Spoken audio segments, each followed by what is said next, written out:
A hill I'm willing to die on. It was never a phase. If you know, you know. It was never a phase. I will die on that hill. I never grew out of it. And skater shoes, Vans. Vans, specifically Vans, on men are chef's kiss. I will die on that hill. I will die on that hill. Yeah.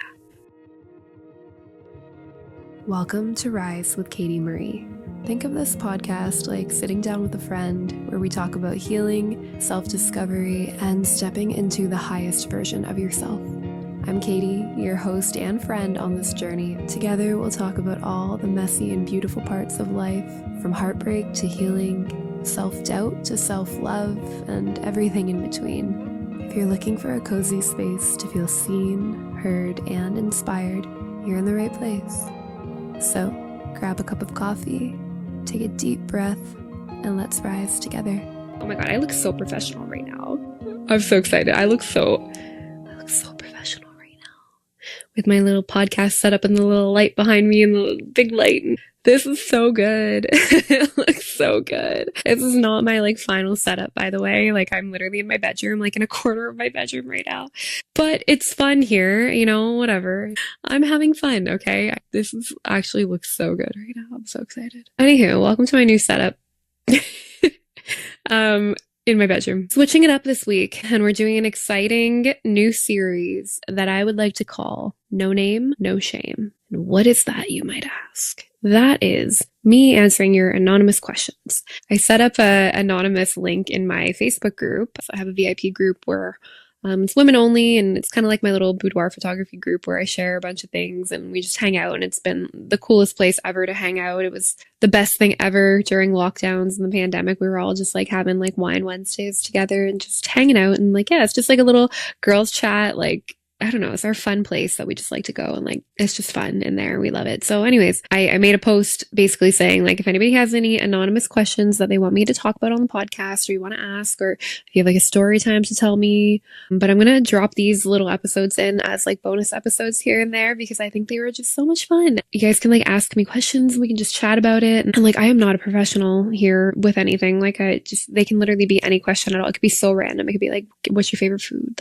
Literally anything. These are just going to be completely unhinged, and we're just going to read them, and I just think it'll be really fun. And yeah, I'm excited. So yeah, if you want to drop me some anonymous questions, you have to join my Facebook group to do so. That will be linked in the show notes. I will leave a link for the Untamed Society. But yeah, drop me your anonymous questions, and this is gonna be a fun series to do. And I have quite a few today that we're gonna dive into. So without further ado, let's get into the episode. Also, if you are sending in anonymous questions, just know this is a judgment-free zone. Again, I have no idea who you are. I will never be able to tell who you are. You don't have to put in an email or anything like that. So these are completely anonymous. So literally ask me anything at all, anything you want to get off your chest, anything you want to talk about, literally anything. The door is open. Just submit random things, and we'll just chat about them on here. So no name, no shame. Let's go. Okay, so I have a couple here that I wrote down that were really good from the first round of submissions that we had. So we're going to start here. We'll start with this one. I have a question. Why do I want the people who never want me back? I feel like we've all been there. You want the ones that don't want you, and the ones that do want you, you don't want. So many reasons, so many layers to that from my own opinions, I guess. And again, take me with a grain of salt. I am not a therapist. I am not anything.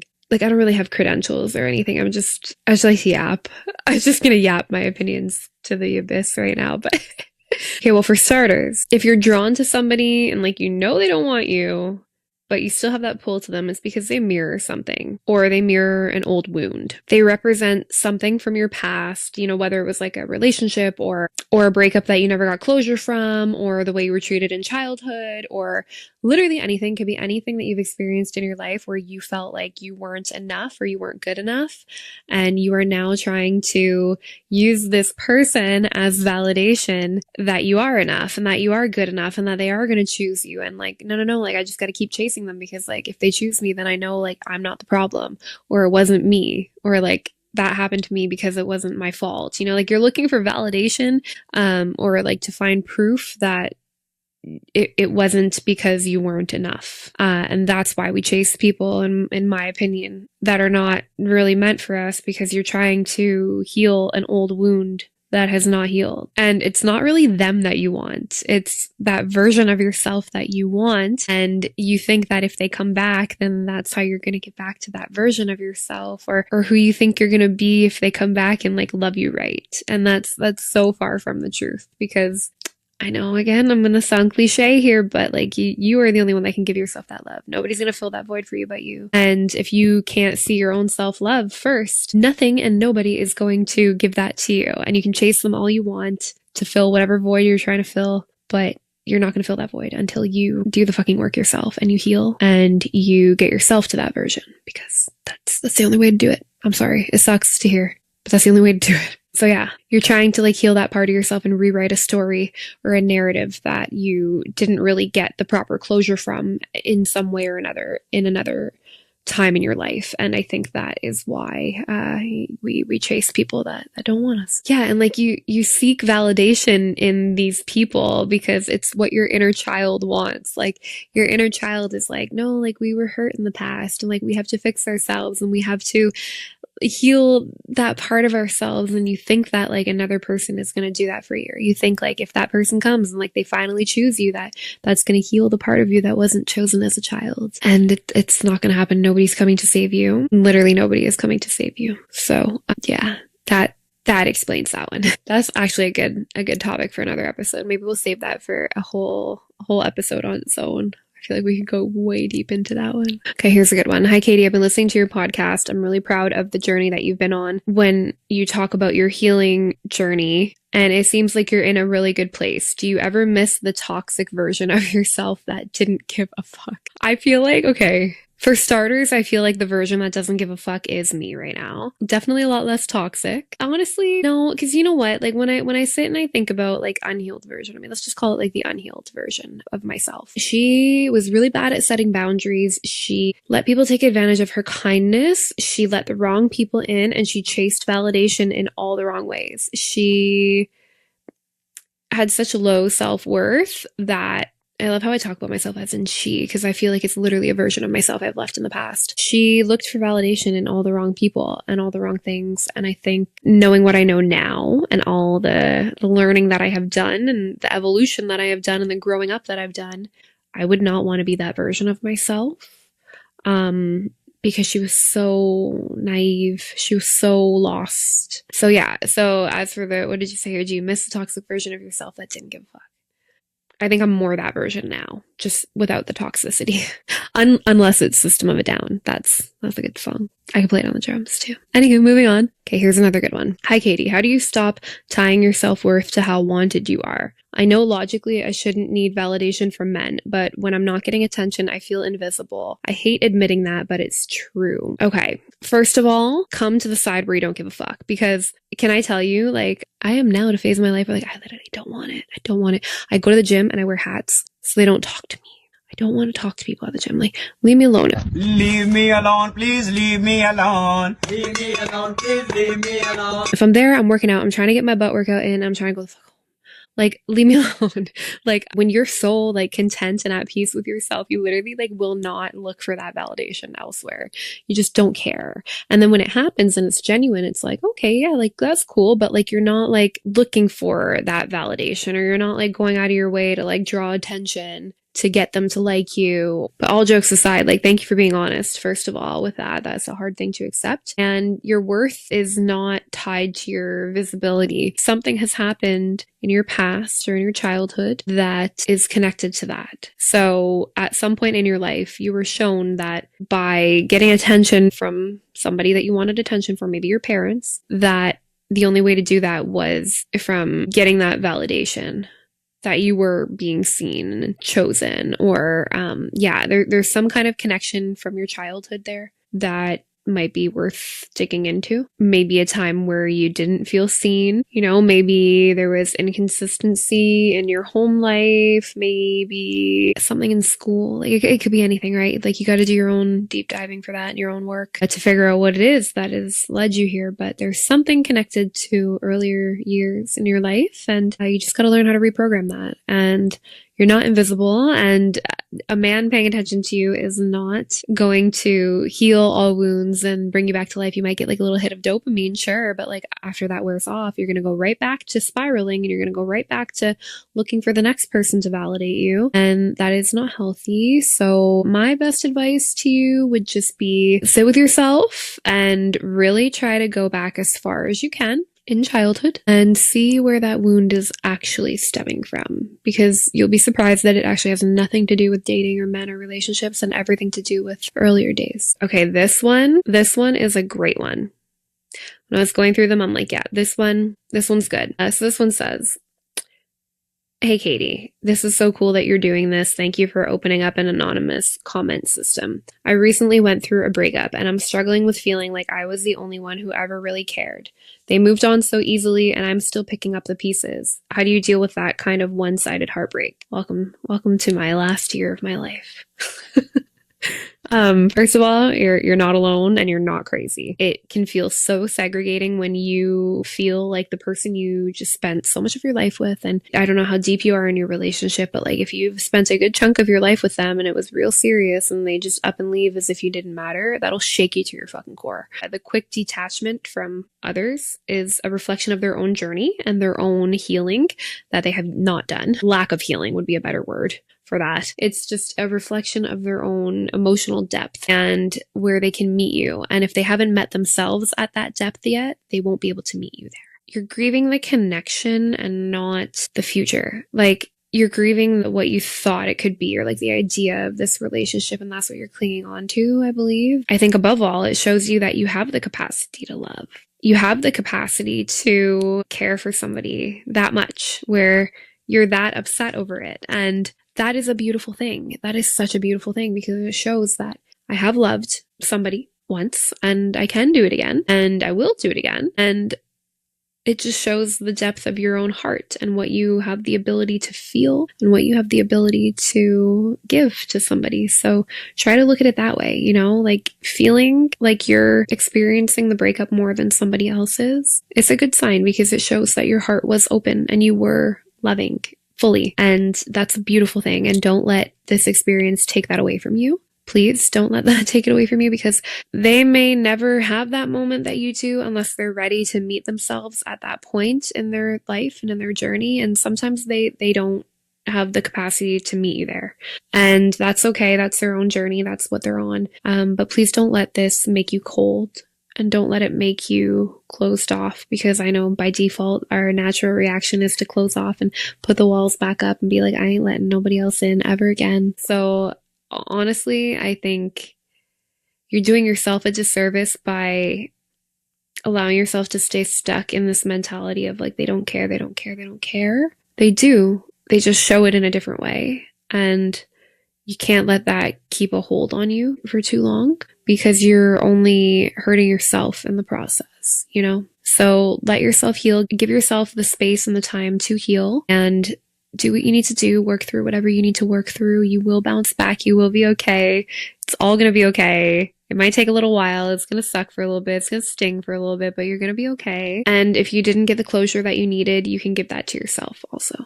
Because again, you've loved fully, and what you gave was real, and their loss is losing a true, genuine person in their life. And they will realize that one day. Maybe not today, maybe not a year from now, maybe not 10 years from now, but one day they will. And by then you will be moved on, and you will be happy, and you will be thriving, and you will be healed, and you will be living your best life. So yeah, I think just keep doing what you're doing. Keep on your journey. Feel all the emotions, cry it out, feel it, let it happen. Don't hold it in. Don't suppress it.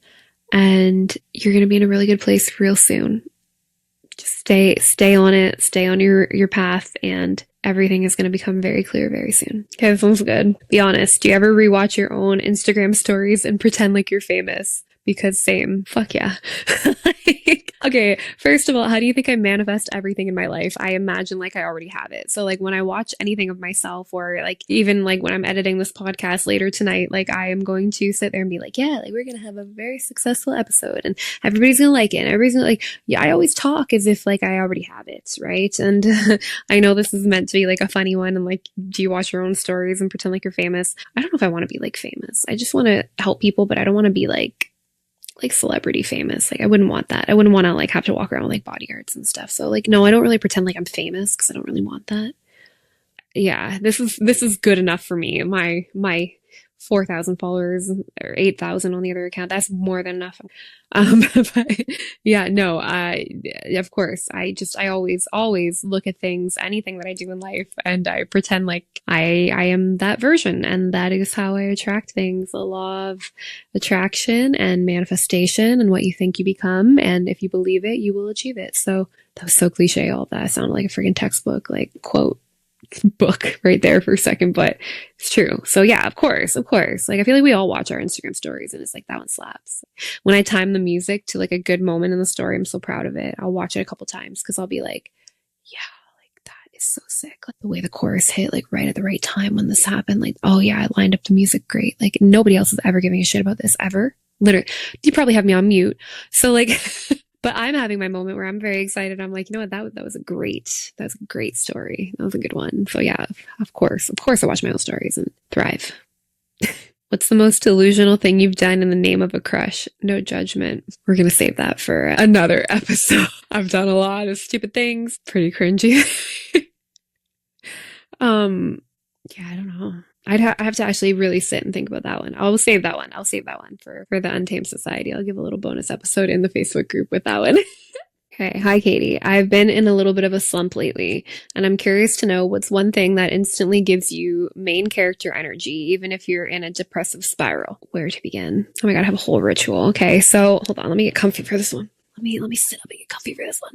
Okay. First of all, dance. Oh, put on some music. Put on a good playlist. I'll link mine in the show notes if you want a good one. Put on some music and like dance like you are the main character. Truly, because you are. Yeah, like put your headphones on and like just dance and feel good and be like, yeah, like just embody that main character energy. And like that's an instant mood booster for me. Definitely, immediately. Also, one thing that I'll do when I'm in a depressive episode and I really need to pick myself back up and remember who the fuck I am, I will go make myself feel pretty. I will go throw on a nice outfit and I will just feel good, even if I'm like working from home, because I find like a lot of the time I do work from home and you get used to like sitting in this kind of stuff, like comfy clothes and yoga pants. And sometimes I'll just like go like put on like an uncomfortable outfit, but one that makes me feel pretty and like makes me feel like powerful. I'll put on like some fancy pants and like a nice top and like pretend like I'm going to like my 9-to-5 job again where I had to dress up, and I'll just sit on my computer and work because like feeling put together makes me feel a lot better when I'm in a slump. And so yeah, like just getting out of your normal routine. And if you do work from home, it's easy to fall into a slump. So just like try to actually put on like a work outfit and make it feel like you're going to work. Getting out of the house. Get out of the house if you're in a depressive state too. Like get out and breathe in the fresh air, which I need to do more of. I'm a homebody, so I need to get out more. And also for me, like this is obviously not gonna apply to a lot of people, but like I go play the drums. Yeah. If I'm really stressed out, I'll go bang on my drums. And then I definitely feel like main character energy. I would literally feel like I'm in my own band. And the whole neighborhood feels it too. It's very loud. But yeah, I will do something that I love or dance. Dance is usually my number one. And even not dance, but like just movement, like put on headphones and just feel good. No matter what I'm doing, if I'm cleaning, if I'm editing, if I'm working, or if I'm like just what the heck ever I'm doing, I don't care. I'll just put on some good songs that make me feel alive, and I just come back to life. Okay, and we'll finish off with one more, and then we'll save the rest of the questions for another episode. But this one's pretty good. Hi, Katie. What's a hill you're willing to die on that absolutely no one asked for? A hill I'm willing to die on. It was never a phase. If you know, you know. It was never a phase. I will die on that hill. I never grew out of it. All my pop punk emo kids. I wasn't like super emo. I was like just into the music, but yeah, no, it was never a phase. And skater shoes, Vans, specifically Vans on men are chef's kiss. I will die on that hill. I will die on that hill. Yeah. If you have Vans, slide in the DM. No, I'm kidding. But yeah, no, it was never a phase. And metal music is great. I know a lot of you guys don't listen to metal, and I love it. I love it. My favorite genre. So yeah, metal music is great. That's it for our little bonus episode of No Name, No Shame. I actually had a lot of fun doing that. That was actually a pretty fun thing to do. And I think these are cool episodes just to sprinkle in every now and then, you know, a little sprinkle.